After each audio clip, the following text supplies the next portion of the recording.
Hello everyone, welcome to Lukmaan IAS. In this DTRS session today, we are going to discuss 10 important MCQs from current affairs. These questions are important for the UPSC Prelims exam of 2025. So if you are an aspirant of UPSC Civil Services exam of next year, you should attend this session regularly, okay? So today we are going to discuss, let's say 10 important topics.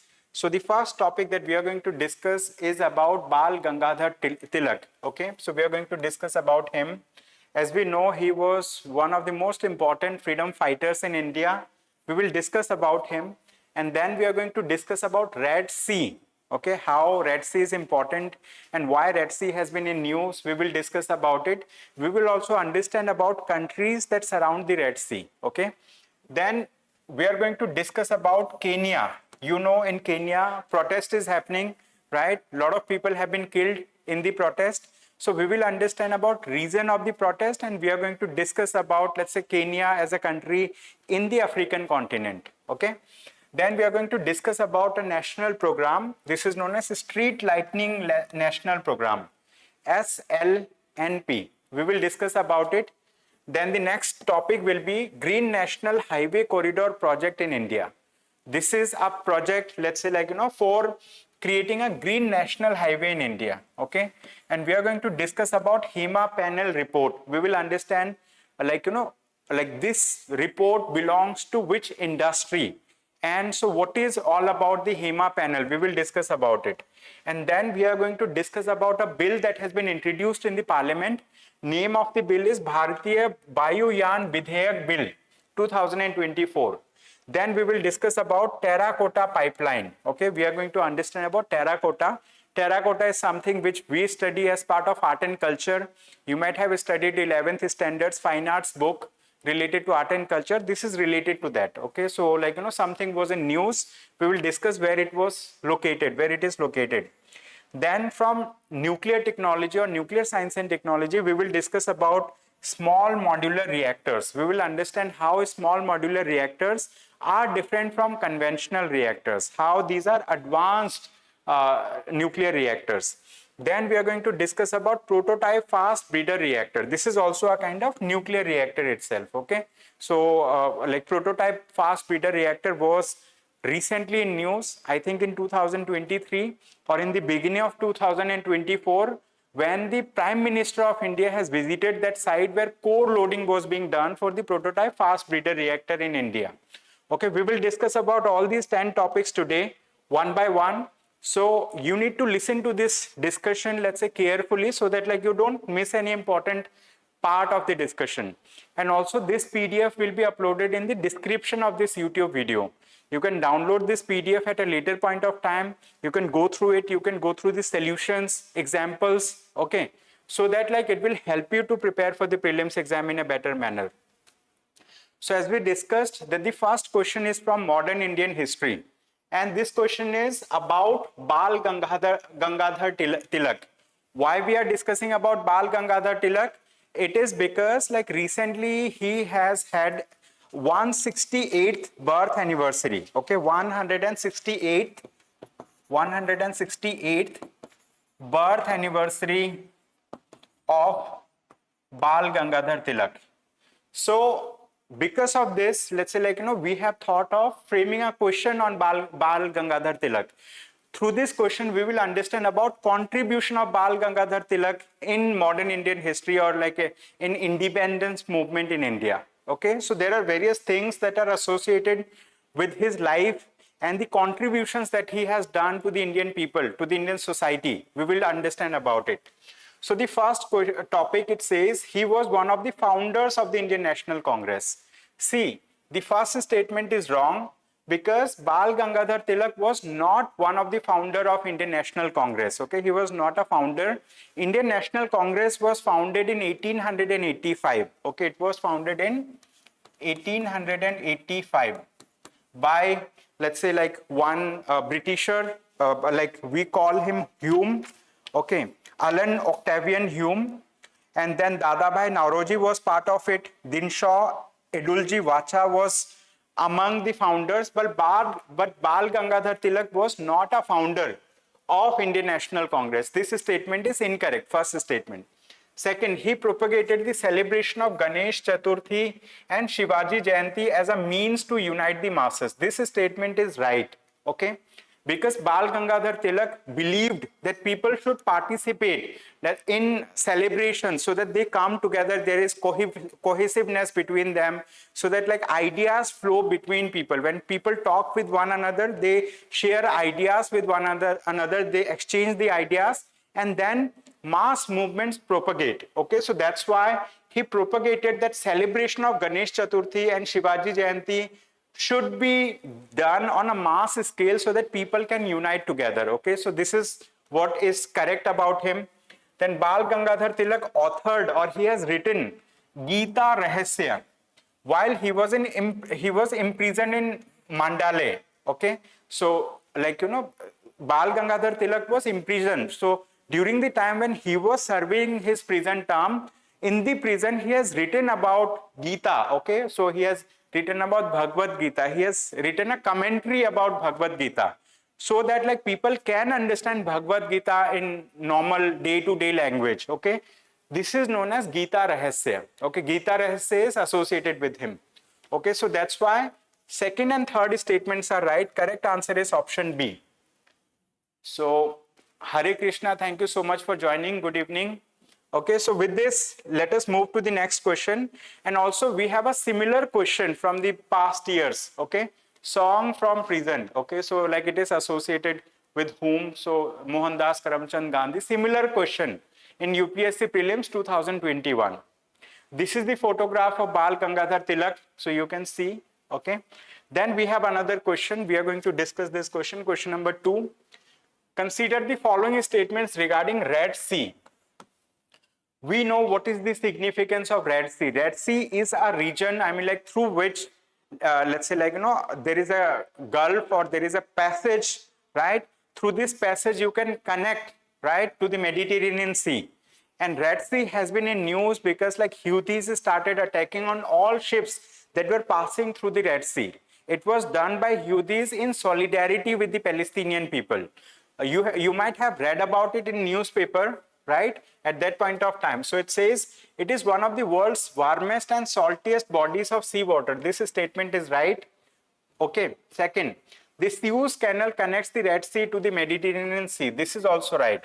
Suez Canal is the longest man-made canal in the world. Okay, so it actually reduces the passage time, right? It connects Red Sea with the Mediterranean Sea. If canal was not there, so one has to move across, let's say, like, across the African continent to reach to the top. So that's the thing, and it has reduced the overall distance. Okay, the Red Sea is known for its extensive coral reefs and rich marine biodiversity. This statement is also right. Correct answer is option D. Okay, correct answer is option D. So with this, now let us move to the next, let's say, next topic. This is question number 3 for us. Okay, the country Kenya. So this topic is important under international relations. Okay, so sometimes important international events shape some world history. Okay, so this is a part of international relations. It says the country Kenya was recently seen in the news in which of the following reason? Why Kenya was in news?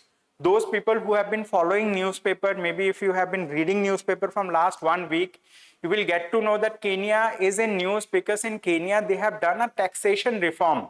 So they have done a reform on the taxation, and now what they have done is they have implemented tax, huge amount of tax in many things, even on wheat, even on, let's say, petroleum related products.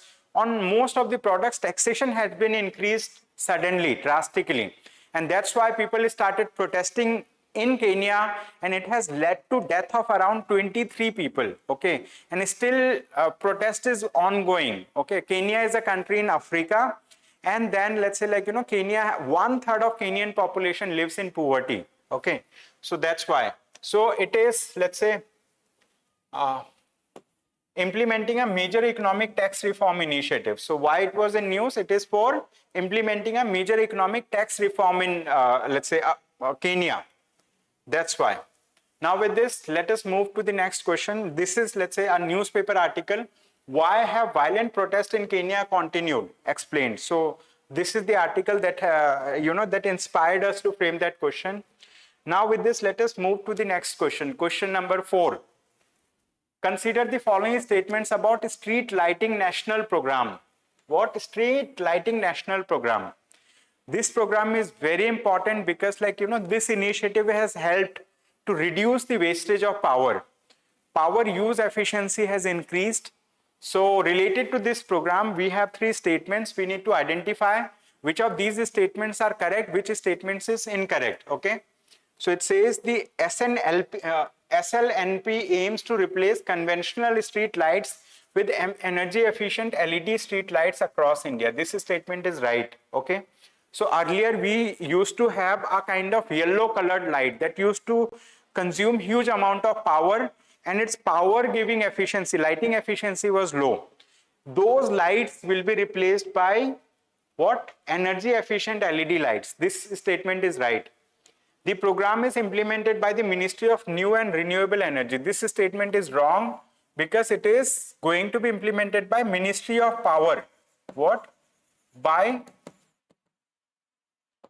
Ministry of Power. Ministry of Power is going to implement the Street Lighting National Program. That's why it is important. It has been instrumental in achieving significant energy savings and reducing greenhouse gas emission. This is also right. So 1 and 3 are correct. Option B is right. Then we have a similar question from UPSC previous year. You can go through this question. Answer is written over here. Just below this, answer is mentioned. Now with this, let us see the news article, Street Lighting National Program. You see, Street Lighting National Program. It is going to be implemented by Energy Efficiency Services Limited. Okay, it is a joint venture under government, and it is part of Ministry of Power. Okay, it is part of Ministry of Power. Now with this, let us move to the next question. Consider the following statements regarding Green National Highway Corridor Project. What? Green National Highway Corridor Project. So name of the project itself is important. Means it is a kind of highway corridor. We are going to create a highway, right? Which is going to be green. Means greenery will be there across the highway. So that lesser greenhouse emission happens. It is going to be environment friendly. So related to this project, they have given 3 statements. We need to identify which statement is right, which statement is wrong. All right. So the first statement says the project aims to enhance the green and sustainable development of highways by integrating climate resilient measures. This statement is right. Very simple statement that matches with the, let's say, name of the project itself. Second, it is partially funded by Asian Development Bank. It is not funded by Asian Development Bank. It is funded by World Bank. Which bank? The World Bank. Okay. The project includes the development of about 780 kilometers of highways in Rajasthan, Himachal Pradesh, Uttar Pradesh and Andhra Pradesh. This statement is also right. Okay. Third statement related to Green National Highway Project is also right. Okay. This statement is also right. So correct answer will be 1 and 3. 1 and 3. And then we have a similar question from 2023 prelims. Okay, East-West Corridor under Golden Quadrilateral Project. You see, very simple, very similar question in the past year. Now we have another question. This is question number 6. Let us go through this question. Recently seen in the news, HEMA panel report. What is important? Important is name of this report, HEMA panel report. It is not Hema Malini. It is HEMA. One retired judge of, I think, Madras High Court. Okay, so one retired judge, HEMA panel report. Okay, some High Court, you just need to remember. So this report is associated with the working conditions of women in the film industry. Basically, what is the case is that in the film industry, you might have heard about casting couch related issues, sexual harassment of women in the workplace in film industry, and usage of alcohol, usage of intoxicant elements, right? So against this, this particular panel, HEMA panel, I mean, like, there were 3 people in the panel. One of them was judge and other people was there. They have interviewed the people who work in the film industry to understand what issues they face, right? They have video recorded also. And then this panel report, this panel has come up with a 300-page report. And this report talks about what kind of, let's say, like, harassment happens to the women in the film industry there. So this report was about to be published, but however, the High Court, okay, High Court has stayed this report before publishing. It means like this High Court has stayed, okay.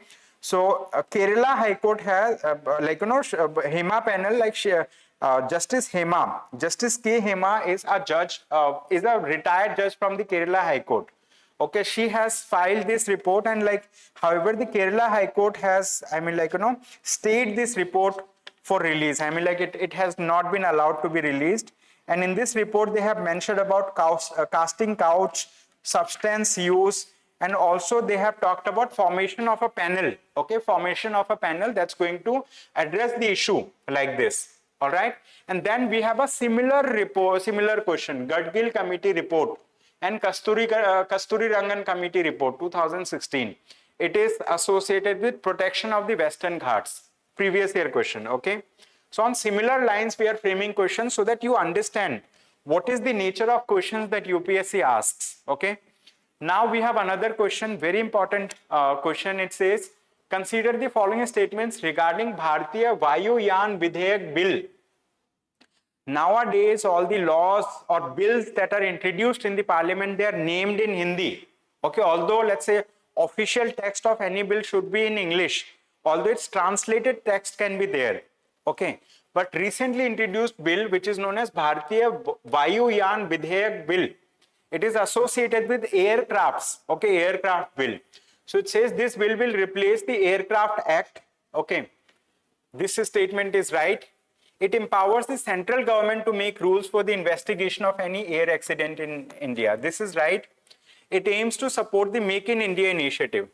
Basically, I mean, why they're coming up with this bill? So that accidents involving aircraft can be reduced, okay? Accidents can be reduced, and also so that, like, safety measures can be taken properly related to aircraft, okay? First and second are right. Answer, in my opinion, should be only 2. B should be the right answer, in my opinion, okay? So with this, now let us move to the next question. You see, Bharatiya Vayuyan Vidhayak Bill tabled in Lok Sabha, replacing Aircraft Act of 1934. You see, replace the Aircraft Act of 1934. This statement is right. Second statement is also right. Okay. So option B is the right answer in that case. Now with this, let us move to question number 8. It says, recently seen in the news, archaeologists have uncovered a significant finding, a hollow terracotta pipeline consisting of 6 sections aligned together, each measuring 36 centimeter in length and 18 centimeter in width, that appears to be part of an ancient drainage system in which the following states. It is associated with the state of Tamil Nadu. It is a question from art and culture section or ancient history section, okay, art and culture. So terracotta, you know, terracotta, something which is of handmade. It's a kind of pipeline, hollow terracotta pipeline, okay. It has been identified or unearthed. Okay, from where? From Tamil Nadu. Okay, correct answer is option C. This topic is from art and culture section. Then we have a similar question from previous year 2023 itself. You can go through this question as well. Terracotta pipeline unearthed in Kiladi, which is in Tamil Nadu. You see, like, this is terracotta pipeline. Okay, photograph of terracotta pipeline. Then we have question number 9. This question is from nuclear technology or nuclear science and technology. Here we are talking about small modular reactors. Okay, with reference to small modular reactors, consider the following statements. They have given 3 statements to us. We need to go through these statements and we need to identify which statement is right and which statement is not right. So it says they're advanced nuclear reactors that have a power capacity of up to 30 megawatt. This is up to 300 megawatt. Okay, 300 megawatt. Small modular reactors. Basically what happens, like we have in India, we have various places 7 places where we have more than 22 or 23 nuclear power stations that are operating. So they have a kind of nuclear power setup. So they are known as conventional reactors, all right? But if we talk about small modular reactors are a small version of the conventional reactors. So they are small in size, they are more safe, and they consume less, let's say, like nuclear fuel. And refuelment cycle in small modular reactors is also very low, okay? However, it has more energy efficiency. So that's why small modular reactors are in news, okay? First statement is wrong. Then second statement, it says they harness nuclear fission to generate heat to produce energy. See, like we have two kind of nuclear reactions. One is known as nuclear fission reaction, other is known as nuclear fusion reaction. Nuclear fission reaction is the reaction that happens in almost all nuclear power stations. But nuclear fusion reaction happens on the surface of the sun. And also internationally, there is a, let's say, international thermonuclear, experimental reactor where people are trying to achieve nuclear fusion reaction, okay?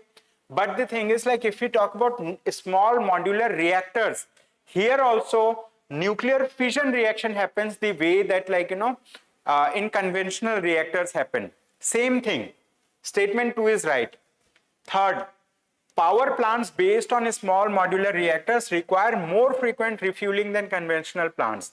They require less frequent refueling than conventional plants, okay? So in a period of about 3 to 7 years, only one time you need to refuel the small modular reactor. Once you start the reactor, once you give the fuel into it, then you can rest assured for 3 years, up to 2-3 years, you don't have to do anything. It will continuously generate power.